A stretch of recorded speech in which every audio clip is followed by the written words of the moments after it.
나는 어디서부터 왔는가? 그건 모든 사람들이 갖고 있는 질문입니다. 왜 그래야 지금 나 여기 있으니까 나 여기 있는데 어디서부터 와서 여기 있는가? 또 난 어디로 앞으로 가는가? 난 여기서 왜 사는가? 내가 삶을 살아야 될 이유가 무엇인가? 내가 어떤 것은 해야 되고 어떤 것은 하지 말아야 되고 아니요 아니요라고 말할 수 있는 기준은 무엇인가? 내 삶에 무엇이 가치가 있는 삶인가? 난 또 누구인가? 이것은 모든 사람들의 질문거리입니다.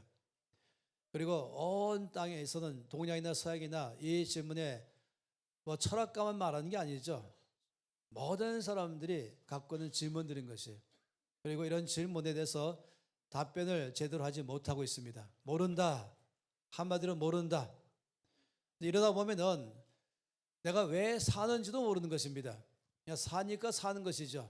그런 사람의 삶은 어려움이 오면은 그 어려움을 내가 이겨나가야겠다라는 마음이 없어요. 굳이 이길 마음이 없는 것이죠. 가장 쉽게 생각하는 것은 그냥 포기해버리는 것입니다. 더 쉽게 생각하면은 그냥 안 사는 것이에요. 너무 쉽게 죽고 싶다. 그러니까 힘들다는 것에 대한 답변은 죽고 싶다. 자기가 할 수 있는 게 전부인 것입니다. 내가 이것을 희생하면서 대가를 지불하면서 어려움이 있다 할지라도 내가 이것을 반드시 해야겠다라는 기준점이 없는 것입니다. 그럴 만한 가치가 있어야 되는 것인데 내 삶에 무엇이 가치 있는지도 알지 못하면서 사는 것입니다. 조금만 어려워도 낙심하기를 잘하고 조금만 힘들어도 포기하기를 잘하고 그리고 쉽게 죽기를 생각하는 일을 너무 쉽게 하고 사람이 자연적으로 부정적이 되고 소극적이 되고 또 수동적이 되고 그리고 심하게 말하면 이제 염세주의라고 말하죠. 그냥 죽고 싶은 마음만 있는 것이에요. 에라 모르겠다. 그냥 되는 대로 살자. 그러면서 바람 따라 구름 따라 살자. 그런 게 멋있게 보이는 것이죠. 그리고는 오늘은 친구 따라서 밤늦게 놀기도 하고 내일은 아무 일 없으니까 늦게까지 잠도 자기도 하고 일찍 자야 될 이유도 없고 일찍 일어날 이유도 없는 것입니다. 이것은 내가 해야 될 이유가 있고 이건 하지 말아야 될 이유를 갖다가 찾지 못하는 것입니다. 그러니까 결과적으로는 사람들 안에는 몽땅 그것을 생각이 난다는 것은 마치 배고픈 것을 볼 때 밥 먹고 싶은 것처럼 사실은 사람들은 여기는 올바른 답변을 얻기 원하지만은 답변이 없다 보니까 너무나 괴로워서 엉뚱한 데서부터 자기 괴로움을 풀어보려고 애를 쓰는 것이죠. 이런 일이 많으면 많을수록 술로 가고 담배로 가고 또 여러 가지 중독으로 가면서 그 속에서 뭔가 이것을 하지 말아야 될 이유가 없기 때문에 이거보다 더 좋은 것이 뭔가 있는지를 모르기 때문에 앞에 바로 앞에 있는 즐거움과 내 지금에 갖고 있는 것을 기쁘게 해줄 만한 것을 찾는 것이에요. 아주 심하게 말하면 짐승과 사천 관계가 있는 것이죠. 이런 것보다 더 어려운 것이 있어요. 아주 어려운 것이 있어요. 내가 대답을 주겠다라고 말하는 사람이 나오는 것입니다. 당신의 질문에 내가 답을 주겠다. 난 당신이 어디서부터 왔는지 알고 있다. 난 우리 인간이라고 말하는 이 전체가 사람이 어디서 왔는지 알고 있다. 그것은 바로 처음에 아메바로 출발했다. 단세포 아메바로. 많은 수억 년간을 거쳐가면서 이 생활 속에서 환경 속에서 추위와 더위와 이걸 지나가면서 점점 진화돼 갔다. 그러다가 최근에 이 사람들이 지적까지 왔는 것이 바로 원숭이였다. 원숭이에서 오늘까지 우리까지 왔다 하면서 그림을 잘 그려가죠. 거의 이제 아메바에서 출발해 가면서 조금씩 진화되면서 발달하면서 이제 원숭이의 꼬리도 같은 꼬리였던 것이 꼬리 떨어 나가고 이제 기다가 서기 시작하고 오늘의 사람이 왔다. 그러니 좀 위로가 됐어요. 사방에 담이 있는 줄만 알고 문이 없다가 드디어 찾아낸 것이 나 진화됐구나. 저는 원숭이였구나. 조금 더 가면 이제 전 아메바구나. 그럼 이 지구는 어떻게 생겼을까? 오늘 갑자기 빅뱅에 의해서 뻥 하면서 터져 나왔다. 이런 얘기인 것입니다. 놀랍게도 사람들은 깜깜한 밤 속에서 이 반을 찾는 기분으로 살고 있어요. 불만 켜면 되는데 불 켤 줄도 모르겠고 그냥 더듬으면서 여긴가 저긴가 찾는 것입니다. 가장 지혜로운 사람은 말씀으로 바로 가는 것입니다. 말씀은 모든 질문에 다 답변하고 있습니다. 모든 의문점을 너무 시원하게 말하고 있습니다. 너무 쉽고 명확하고 확실하니까 어떤 사람들은 바보처럼 그걸 안 믿는 것입니다. 오늘 말씀은 바로 그 면에서 명확하게 말씀한 것이죠. 오늘 말씀 명확하게 난 어디로부터 왔는가 말할 때 이 1장 6절 말씀 가운데 뭐라고 말하고 있습니까? 이 한 사람, 여기 요한은 세례 요한을 말하고 있습니다. 지금 이 사도 요한이 성령으로 세례 요한을 소개하고 있습니다. 이렇게 말하고 있습니다. 이 세례 요한은 하나님께로부터 보내심을 받은 사람이다 라고 말합니다. 첫 번째, 이 세례 요한을 가리켜 말할 때 하나님께로부터 라고 말하고 있어요. 이게 제가 첫 번째로 여러분 가운데 함께 보고 싶은 주의 말씀인 것입니다. 하나님께로부터, 이것이 세례 요한의 소개의 출발입니다. 그의 시작은 하나님으로 시작하는 것입니다. 그래서 사람으로부터도 아니고 원숭이로부터도 아니고 우연히도 아니고 실수도 아니고 확실하게 하나님께로부터라고 말하고 있는 것이에요. 그래서 이제 세례 요한을 찾아가서 인터뷰했습니다. 세례 요한님, 당신은 어떻게 해서 여기 와 계십니까?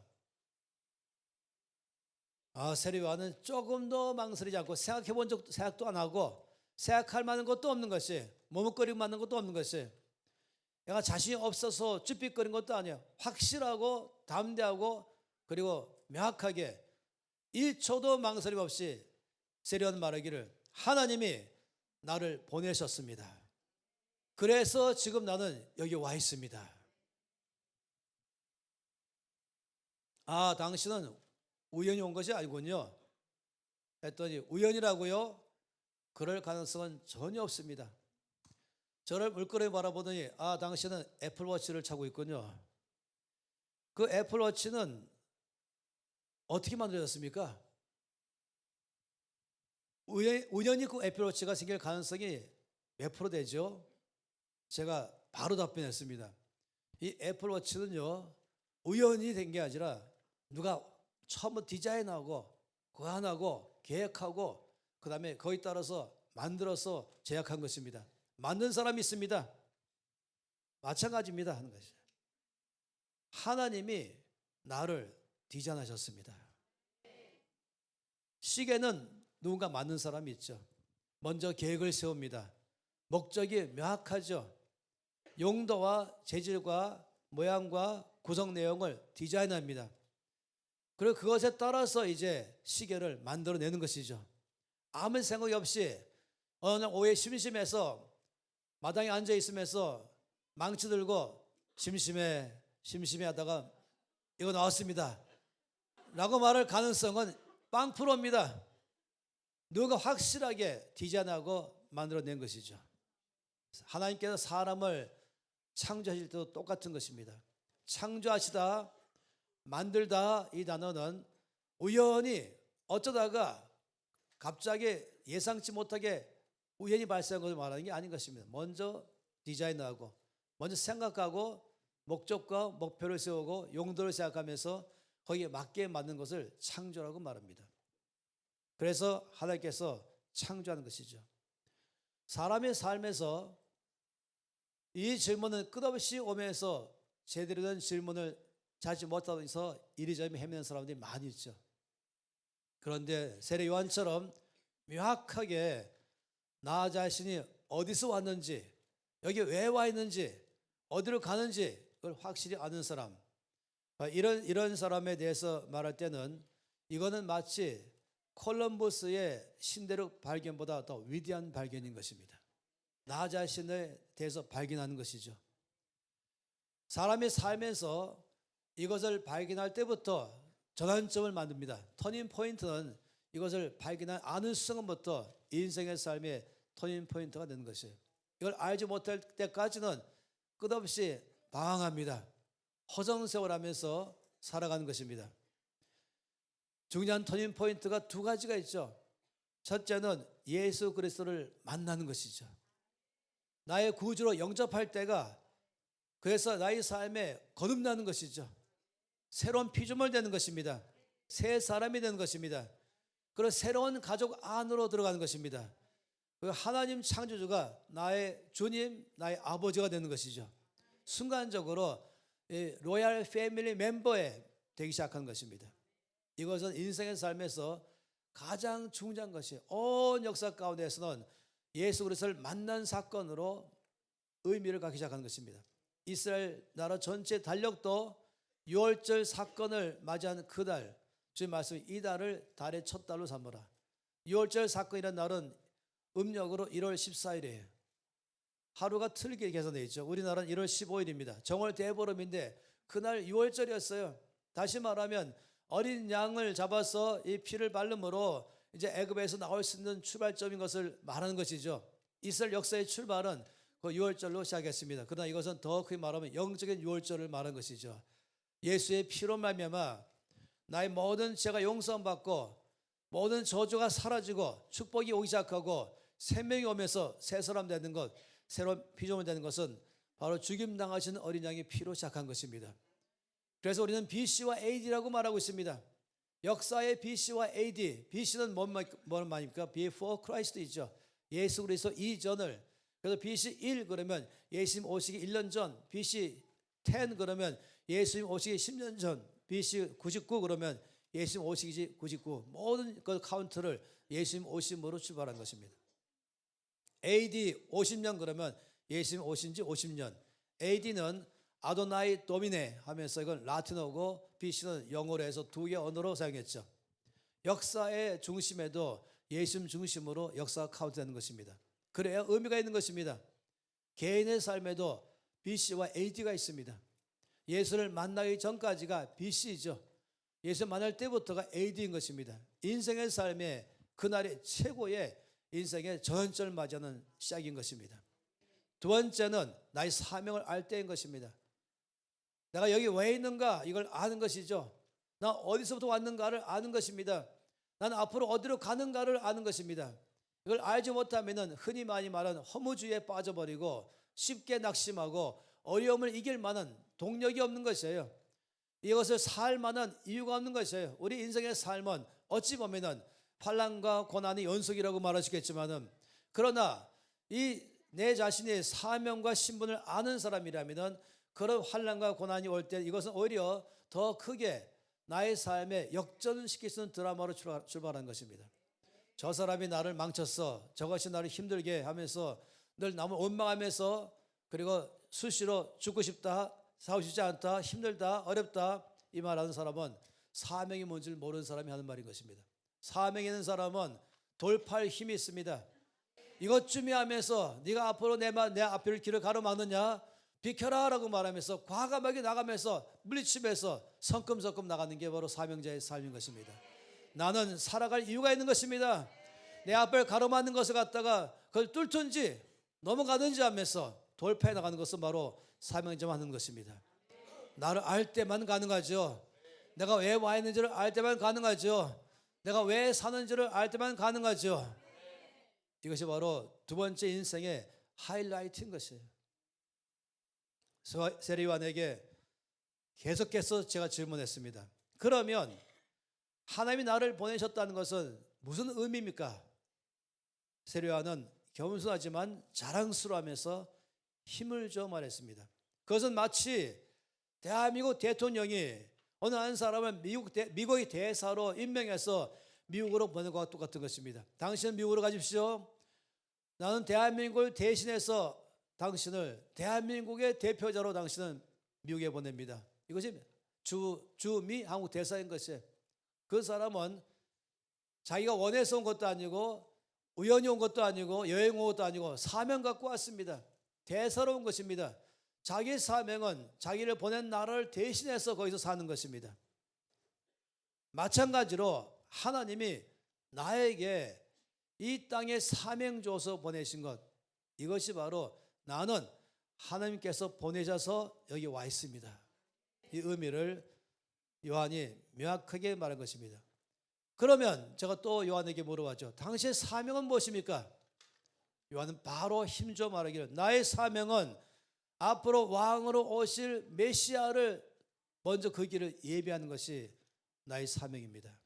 요한복음 1장 6절부터 8절까지 말씀에는 하나님께로부터 보내실 받은 사람이 있으니 그 이름은 요한이라. 그가 증언하러 왔으니 곧 빛에 대하여 증언하고 모든 사람이 자기로 말미암아 믿게 하려 함이라. 그는 이 빛이 아니요 이 빛에 대하여 증언하러 온 자라.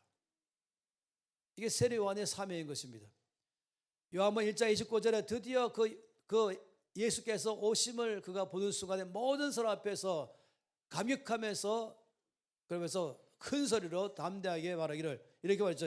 요한복음 1장 29절에 이튿날 요한이 예수께서 자기에게 나오심을 보고 모든 사람에게 말하기를 보라 세상 죄를 지어가는 하나님의 어린 양이로다. 이것이 세례 요한의 사명이었습니다. 세례 요한이 나의 사명은 확실합니다. 오실 메시아의 길을 예비하고 그를 온 땅에 소개하는 것이 나의 사명입니다. 나는 마땅히 지금 살아갈 이유가 확실합니다 라고 말한 것이죠. 그 세례 요한 보면서 제가 이렇게 말했죠. 난 당신이 참 부럽습니다. 저에게 왜요? 왜냐하면 하나님이 당신에게 아주 특별하고 놀라운 사명을 주셔서 이 땅에 보냈기 때문입니다. 세례 요한님, 당신은 너무너무 특별한 사람입니다. 다시 말하면 부럽습니다. 나는 그런 게 없어요. 나는 내가 왜 사명이 뭔지 모릅니다. 이것이죠. 세례 요한은 저의 말에 어이가 없어 하면서 기가 막힌 뜻 저를 바라보면서 말했죠. 뭐라고요? 내가 특별한 사람인 건 맞습니다. 그러나 나만 특별한 사람이 아닙니다. 당신도 특별한 사람입니다. 왜냐하면 당신도 하나님이 당신을 이 세상에 보냈기 때문인 것입니다. 이 세상에 있는 모든 사람은 다 특별합니다. 왜냐하면 아무도 우연히 온 사람이 없습니다. 실수로 온 사람은 아무도 없습니다. 진화돼서 온 사람은 아무도 없습니다. 바로 그 모습 그대로 처음부터 하나님이 디자인하시고 만드시고 이 땅에 사명 줘서 보냈습니다. 그 말에 제가 충격받았죠. 하나님께서 나에게 사명을 주어서 이 땅에 보내셨다고요? 저는 한 번도 이런 생각을 해본 적이 없습니다. 저는 어릴 때 예수님을 영접했습니다.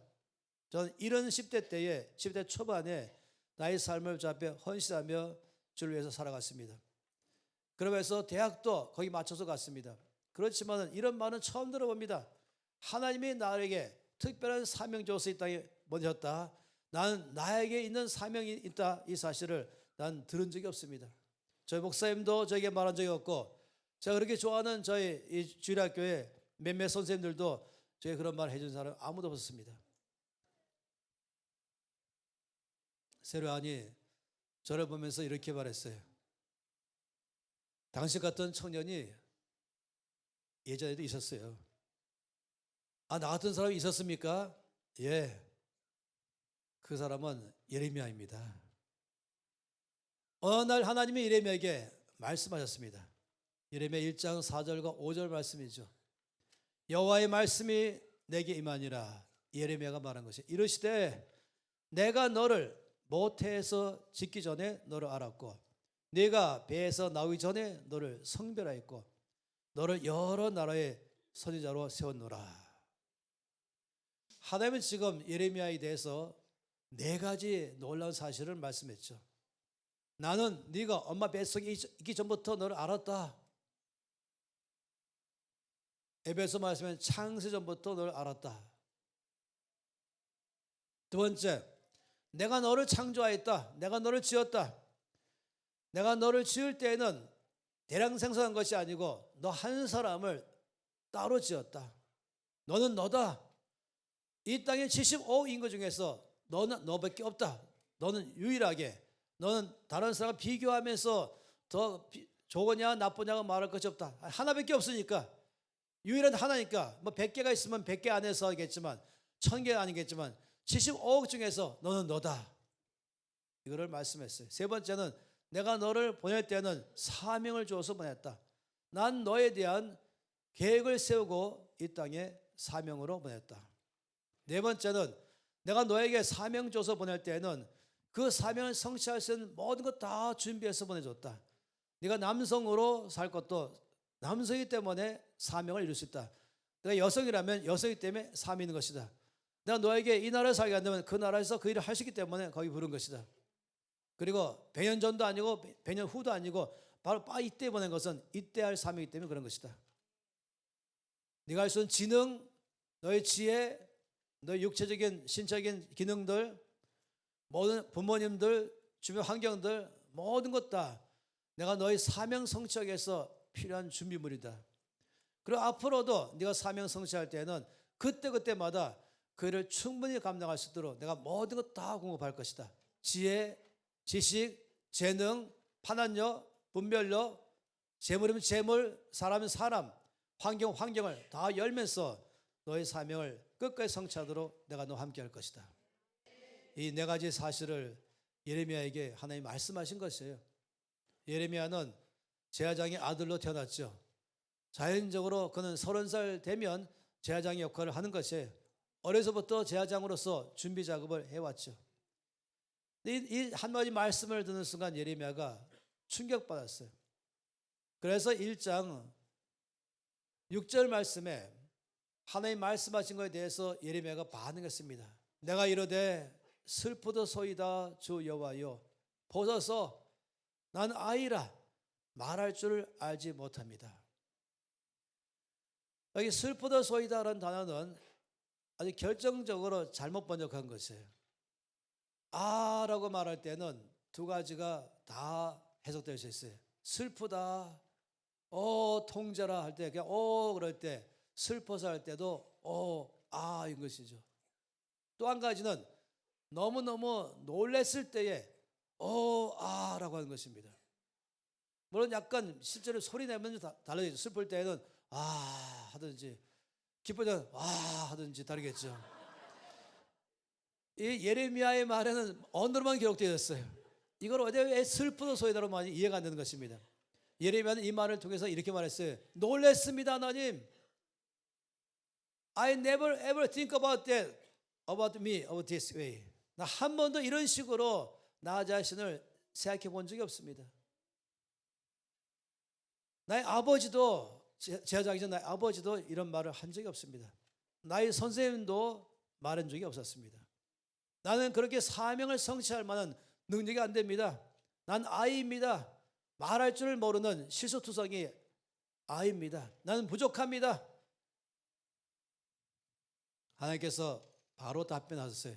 1장 7절 말씀에 여호와께서 내게 이르시되 너는 아이라 말하지 말고 내가 너를 누구에게 보내든지 너는 가며 내가 너에게 무엇을 명령하든지 너는 말할지니라. 이 말씀 무슨 말인지 아십니까? 이것이 원어상으로 볼 때 너무나 놀랍게 말씀했어요. 누가 너를 아이라고 말하냐 이 말씀이에요. 영어로 말하면 no longer than, 더 이상 너는 너 자신 아이라고 말하지 말라고 말한 것 속에서 누가 너를 아이라고 말하느냐? 너희 아버지냐? 너희 목사님이냐? 너 스님이냐? 너희 친구냐? 예레미야야, 나 한 번도 너를 아이라고 말한 적이 없다.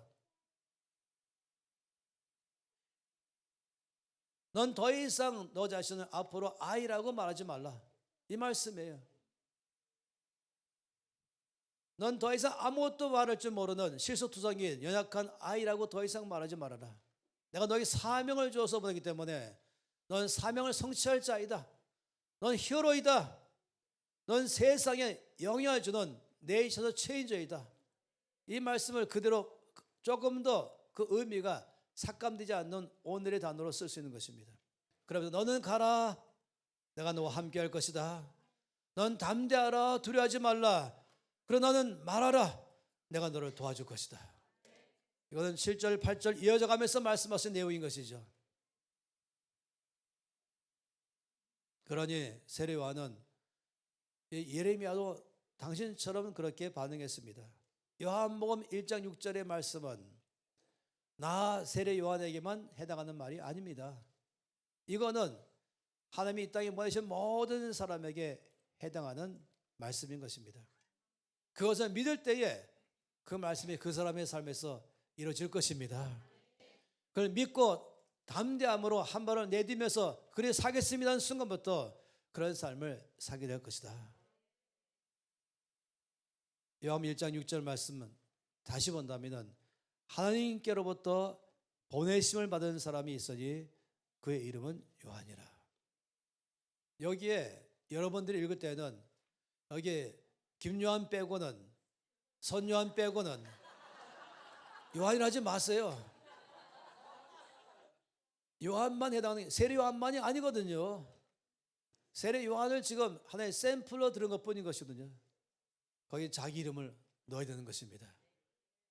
요한복음 1장 6절 말씀을 이제 읽을 때는 여기에는 바로 세례 요한을 말한 것이 아니라 하나님이 보내신 우리 각 사람들을 말하는 것이에요. 우리가 담대히 소리 내면서 여기에 자기 이름을 넣으면서 함께 이 말씀을 읽겠습니다. 하나님께로 보내심을 받은 사람이 있으니 그의 이름은, 한 번 다시, 하나님께로부터 보내심을 받은 사람이 있으니 이름은 선건이라. 다윗도 이 사실을 알고 있었습니다.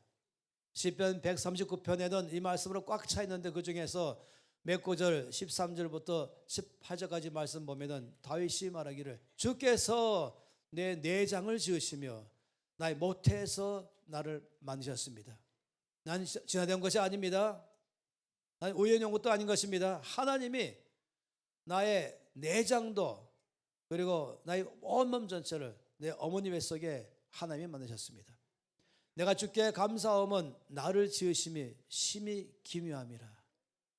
하나님의 걸작품이라 이 말인 것이죠. 하나님의 작품이기 때문에 이 땅에 어떤 예술가가 조각가가 만든 것보다도 가장 놀라운 하나님이 만드셨기 때문에 나는 하나님의 작품입니다.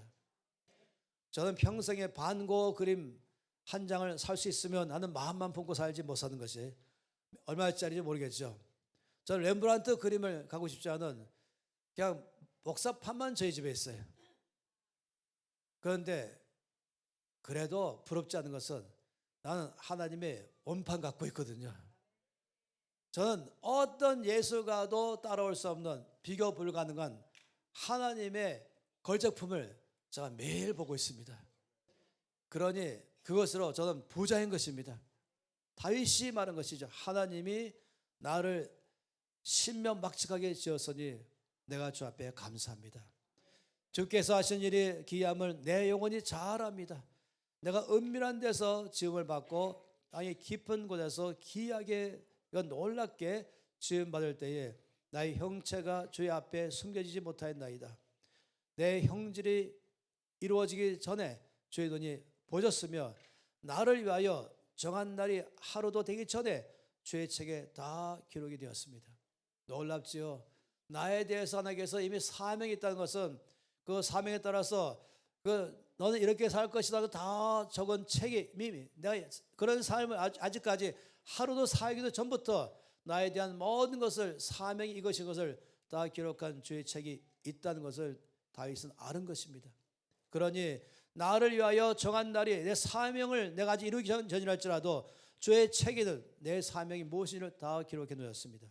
그러니 그 다음에 하나님이여 주의 생각이 내게 어찌 그리 보배로우신지요. 그 수가 어찌 그리 많은지요. 내가 세려갈지라도 그 수가 모래보다 많도소이다. 내가 깰 때에도 여전히 주와 함께 있나이다. 너무너무 감격하면서 나 이렇게 대단한 존재인지 하나님이 나를 사명 줘서 보내시고 그 사명이 뭔지를 다 기록해 놓으시며 그리고 나에 대한 생각이 보배로운 생각이죠. 다시 말하면 여기서 말하는 이 말씀에 이 보배로운 생각은 무엇입니까? 예레미야 29장 11절 말씀에 주님 말씀하기를 너를 향한 나의 생각은 내가 너의 재앙이 아니라 평안이요. 다시 말하면 형통한 생각을 여기서 세웠다. 너희 장래에 소망의 계획을 세웠다. 너희 미래는 소망으로 꽉 찬 것이다. 난 너의 삶에 놀랍고 선한 계획을 세웠다. 그것은 재앙이 아니라 형통함일 것이다. 넌 잘 될 것이다. 이건 내가 너에 대한 계획을 세운 것이다. 너에 대한 계획은 앞날의 소망의 계획을 세웠다.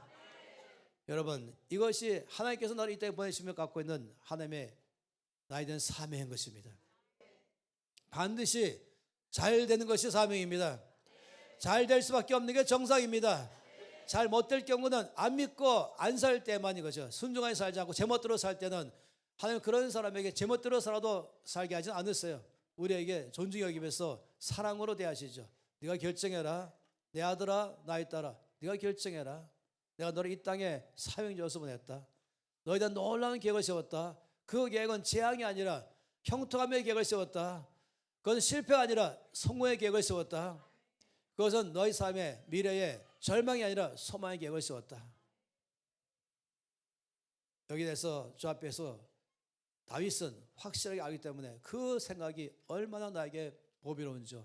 아침에 일어날 때도 여전히 주와 함께 있단 말은 일어날 때도 기분이 좋게 일어나는 것이, 이런 사명이 없는 사람은 일어나면서 절망이 아이고 짜증나네, 오늘 하루 또 어떻게 살까, 힘드네, 미리 힘든 거 다 예상하면서 사는 것이. 그러나 나에 대한 소망으로, 나에 대한 형통함으로 사명조 보낸 것을 생각하면 일어나면 난 사명자입니다, 할렐루야, 기뻐하면서 힘차게 사는 것이기 때문에 내가 깰 때도 여전히 주와 함께 있나이다. 사도 바울도 다윗보다는 조금 늦게 사도 바울도 이 사실을 알았습니다.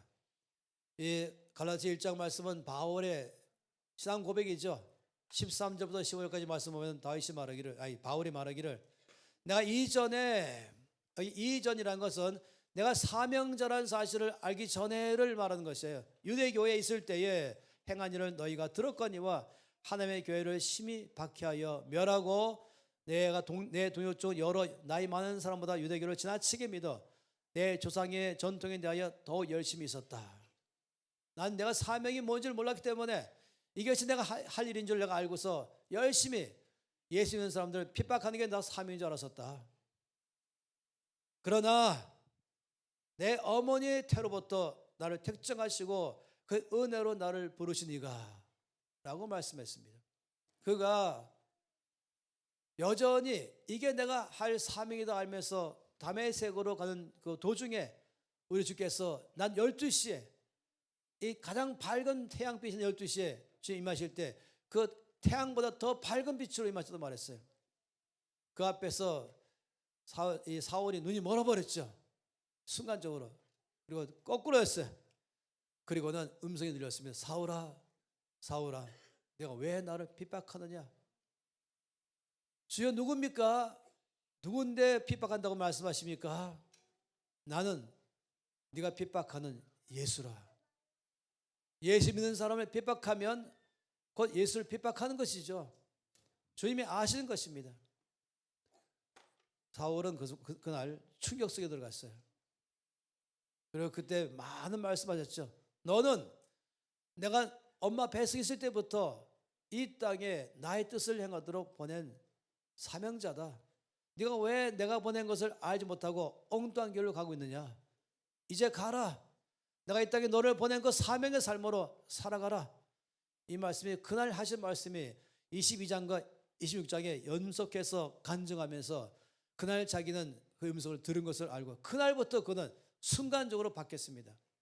인생의 터닝 포인트를 맞이한 것이죠. 동시에 두 가지가 한꺼번에 일어나는 특별한 케이스입니다. 예수를 만나는 터닝 포인트와 동시에 나의 사명이 뭔지를 아는 터닝 포인트를 동시에 만나는 사람이 되었습니다. 그가 나중에 말하기를 나는 그날 이후로 한 번도 주의 뜻을 거스린 적이 없습니다.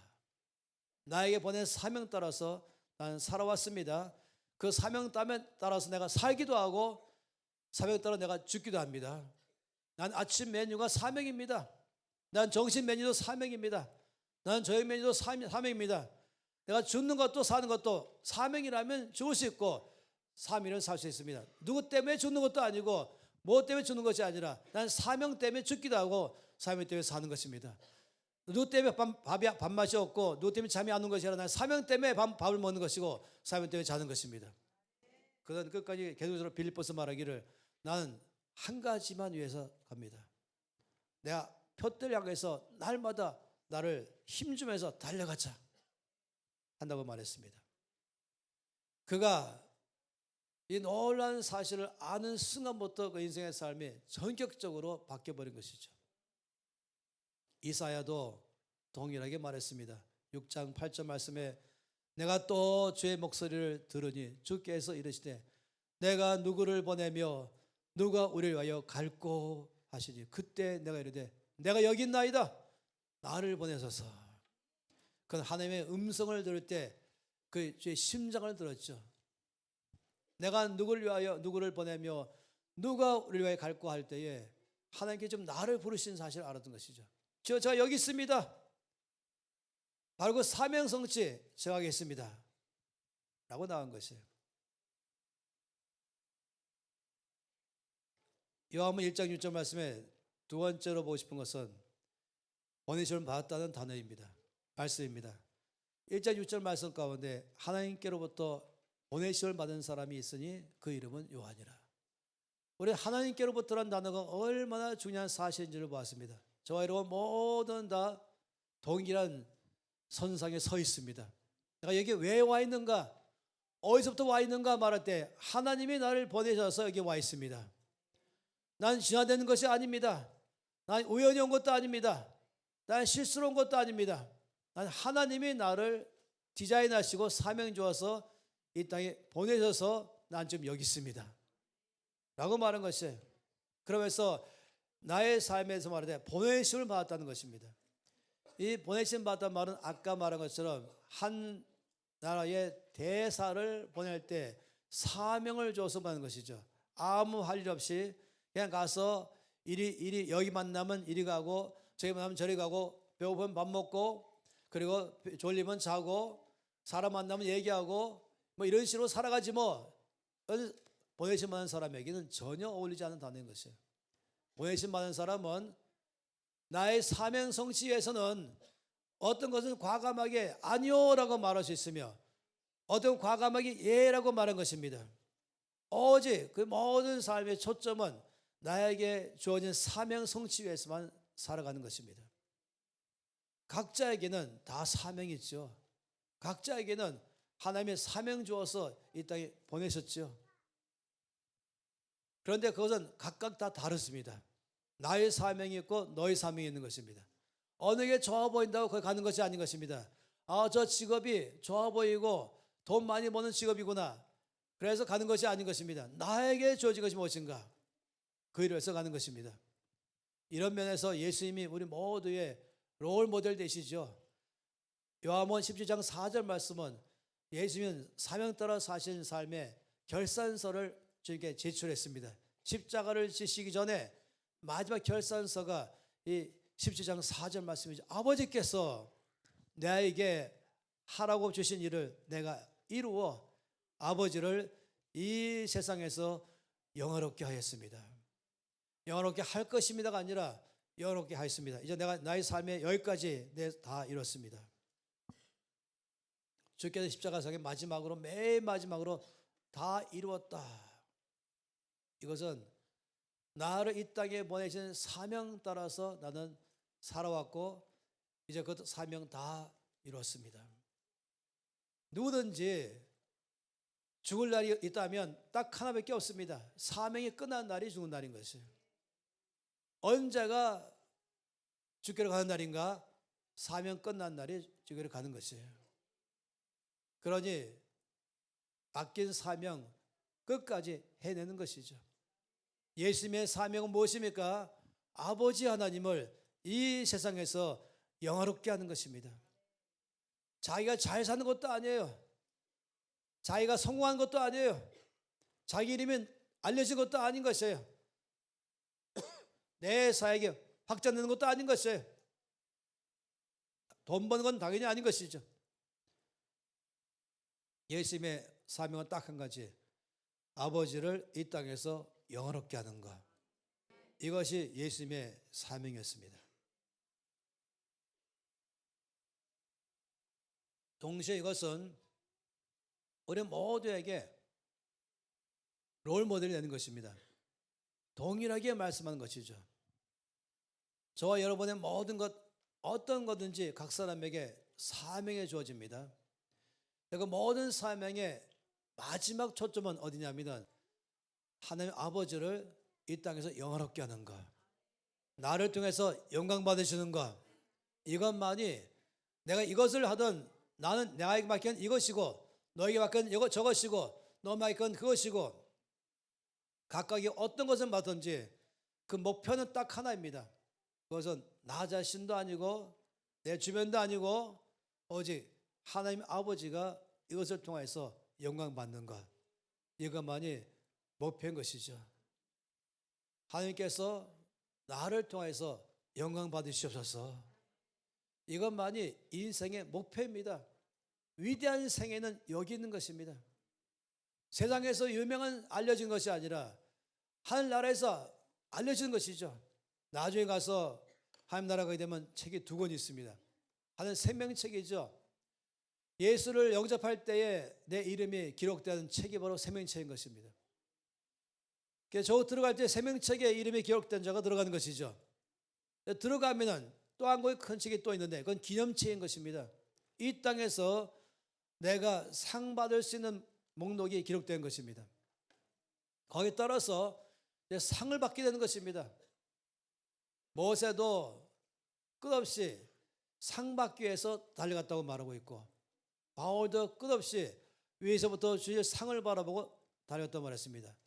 그걸 알기 때문에 이 땅에서는 모든 사명이 이 땅에서 알려지든 말든 관계없이 영원한 아버지 나라에 가면 거기서 상 받을 것 아는 것입니다.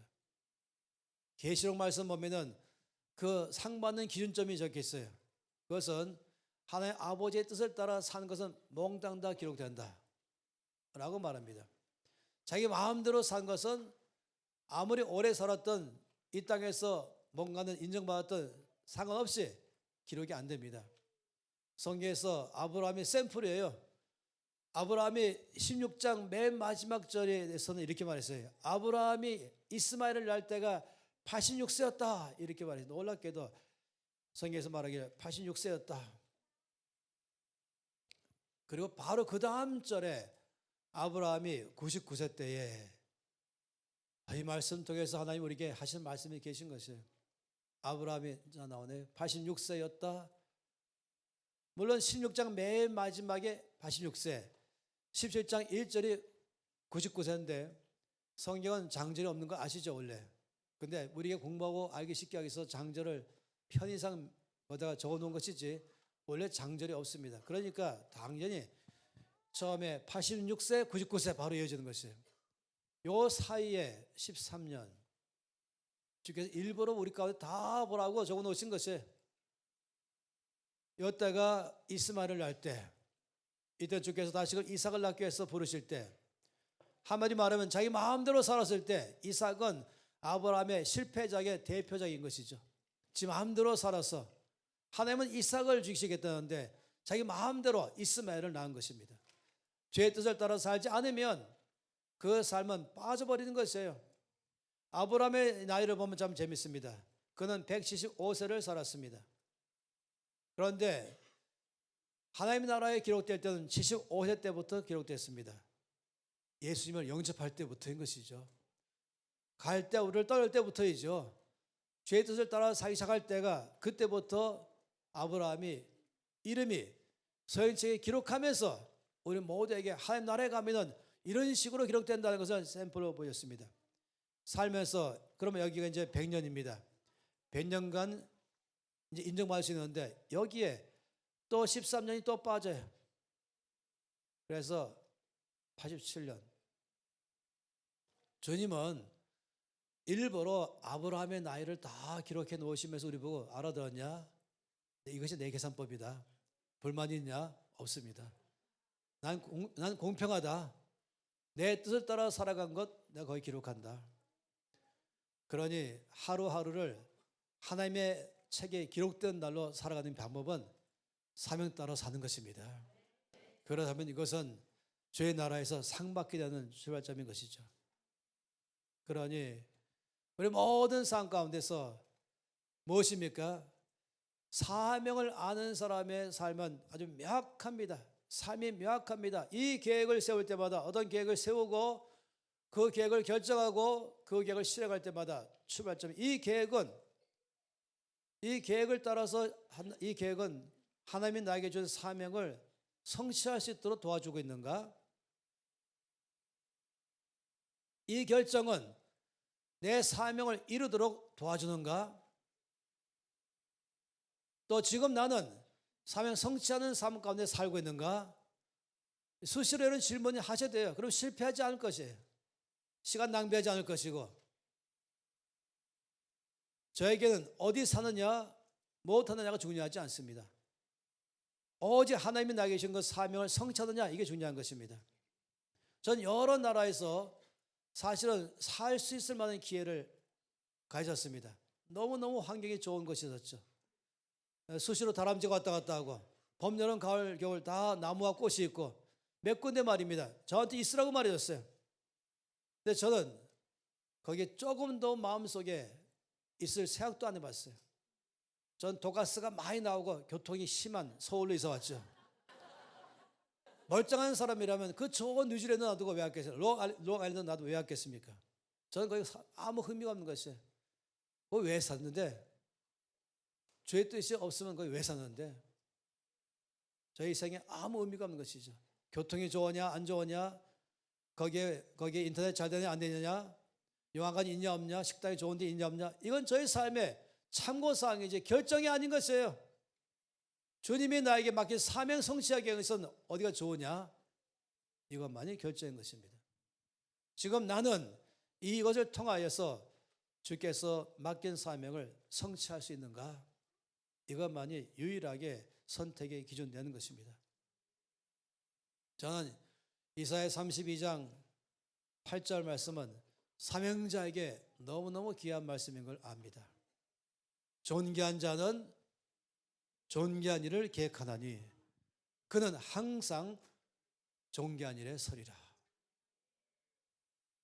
나는 존귀한 자입니다. 왜냐하면 하나님이 나를 보내셨기 때문입니다. 난 존귀합니다. 왜냐하면 하나님이 나에게 사명을 주기 때문인 것이에요. 나는 어디서부터 왔습니까? 하나님이 나를 보내서 와 있습니다. 아메바부터 왔다 그러면 참 나의 인생의 가치가 도대체 뭘로 계산할까? 근데 대학 나왔다 안 나왔다, 성적이 어떻다 아니다, 그 아무 상관없이 나는 날 때부터 존귀한 자입니다. 왜냐하면 하나님이 나를 지으시고 보냈기 때문에 이것 자체가 나에게 존귀함을 처음부터 말한 것입니다.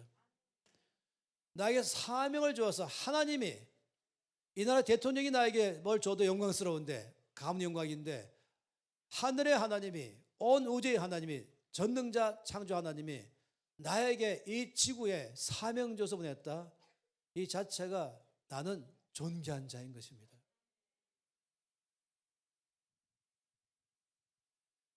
그런 존귀한 자는 모든 일을 계획할 때마다 항상 존귀한 일을 계획합니다. 왜냐하면 당연히 사명자이기 때문에 그 사명 성취하는 것을 계획하는 것이죠. 사명을 성취하기 위해 세우는 모든 계획은 다 존귀한 일인 것입니다. 하나님 인정하는 것을 하는 것입니다. 나는 항상 존귀한 일에 서리라 말씀한 것은 이 사명자의 삶을 사는 것 자체가 존귀한 일에 서 있는 것입니다. 얼마나 놀라운 생입니까? 존귀한 자이기에 존귀한 일을 늘 계획하고 존귀한 일에 서 있는 것입니다. 나의 인생의 삶이 위대한 삶인 이유는 여기 있는 것입니다. 올림픽에 금메달 받는 것도 위대할지 모르지만 더 위대한 것은 바로 하나님의 영광을 받는 것이 위대한 것입니다. 영국의 에릭 리들은 스코틀랜드를 대표해서 이 파리 올림픽에 참여했죠. 지금부터 100년 전 2024년을 말하면, 그러면 1924년도에 파리 올림픽에서 난 100년 후에 지금 열어섰습니다. 그 파리 올림픽에 그는 영국을 대표해서 100m 단거리에, 그리고 400m 단거리에 이제 대표자로 참석했습니다. 그는 100m 단거리 세계 기록 보유자입니다. 금메달은 따놓은 것이었습니다. 그런데 영국에서 발칵 뒤집혔어요. 100m 결승전에 이 에릭 리들이 등장하지 않은 것이에요. 나중에 그 바람이 영국에선 100m 단거리 육상에서 금메달 날라갔죠. 나중에 알고 보니까 그날 주일이어서 에릭은 바로 파리에 있는 어느 교회 가서 간증했어요. 예배하면서 나는 하나님이 우선이지, 내가 금메달이 먼저가 아니다, 하나님의 영광이 먼저지, 난 주일날 경기에 참석 안 합니다, 난 예배하러 갑니다. 그래서 매국노라 그러고 영국에서 난리 났어요. 근데 그 다음에 그가 조금 400m에 나가지만 100m만큼의 기록 보유자가 아니지만 나갔어요. 그리고 거기서 세계 신기록을 세웠어요. 영웅으로 돌아갔죠. 그때 4학년이었어요.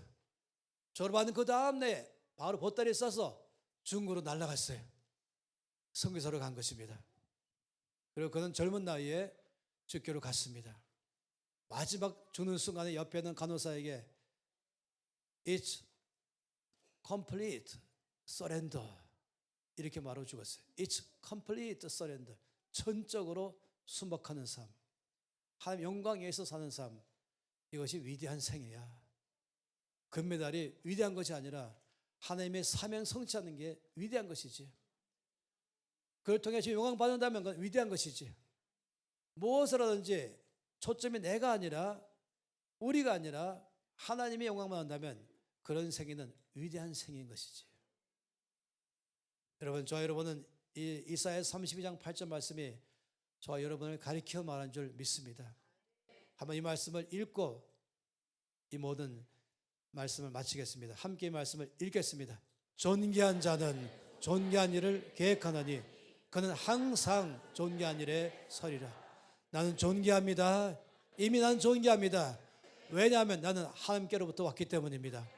왜냐하면 나는 위대한 사명을 가지고 이 땅에 왔기 때문입니다. 나의 모든 일들은 항상 그 존귀한 일을 계획합니다. 하나님 영광 받는 일만 계획 세우는 게 바로 존귀한 일인 것입니다. 그런 사명자의 삶을 산다면 그런 사람의 삶은 바로 늘 존귀한 일에 서 있을 줄 믿습니다. 손 높이 드시면서 아버지 감사합니다. 저의 생애는 위대한 생애입니다. 전 시시한 사람이 아닙니다. 함부로 살 사람이 아닙니다. 난 망가진 삶이 아닙니다. 난 실패한 삶이 아닙니다. 난 영광의 삶으로 되어 와 있습니다. 내가 바로 존귀한 사람입니다. 항상 존귀한 일에 계획 세울 것입니다. 나를 통하여 아버지만 영광 받아 주십시오. 난 사명으로 살겠습니다. 그리고 아버지 늘 나를 통해 영광 받아 주시옵소서. 손 높이 들면서 저 앞에 여러분 입을 열어서 함대하게 내가 바로 사명자입니다. 나는 하나님께로부터 보내심 받아서 이 땅에 와 있습니다.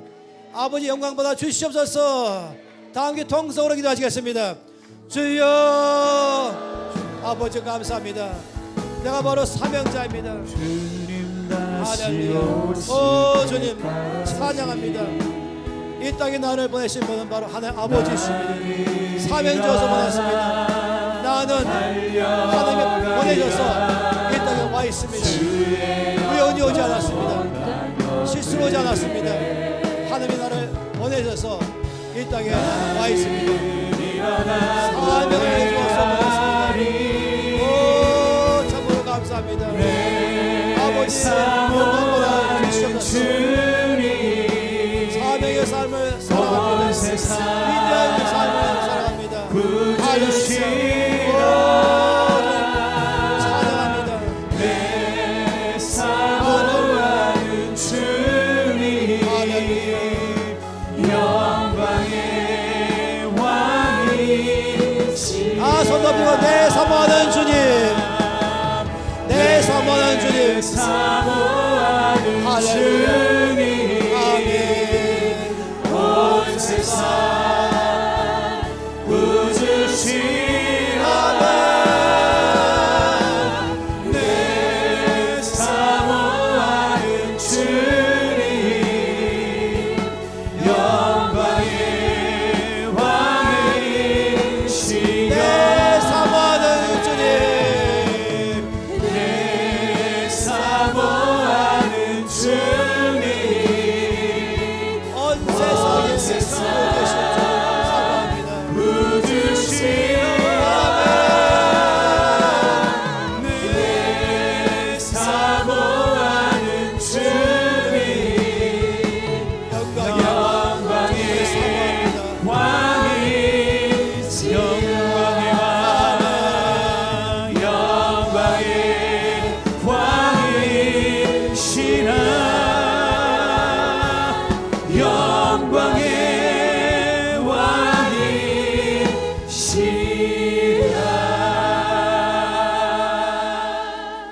아버지 감사합니다.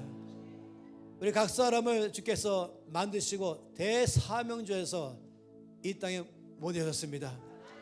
나는 하나님이 보내셔서 여기 지금 와 있습니다. 나의 가장 귀한 일은 사명을 성취하는 것입니다. 나의 인생 통해서 아버지 하나님의 영광을 받는 것입니다. 존귀한 자는 존귀한 일을 계획하며 항상 존귀한 일에 서리라. 이것이 바로 우리의 신앙 고백입니다. 아버지, 우리 모든 삶을 통하여서 이 땅에 모이신 아버지의 뜻이 이루어지게 하셔서 오직 하나님 아버지만 영광 받으시옵소서. 다음 세대 모두를 올려드립니다. 이 세대가 사명자의 삶을 준비하는 세대가 되게 하셔서 각자의 사명을 알게 하시고 그 사명에 따라서 모든 그 영역 가운데서 아버지의 나라를 임하게 하며 아버지가 이 땅에 영광 받도록 해서 이들의 삶을 사용하여 주시옵소서. 이들의 앞날의 삶을 축복합니다. 반드시 형통한 자의 삶을 살 것입니다. 앞날의 소망이 충만한 것을 믿습니다. 아버지, 이들을 통해 영광 받아 주시옵소서. 우리 온 성도의 삶을 통해서 영광 받아 주시옵소서. 주 예수 이름으로 기도합니다.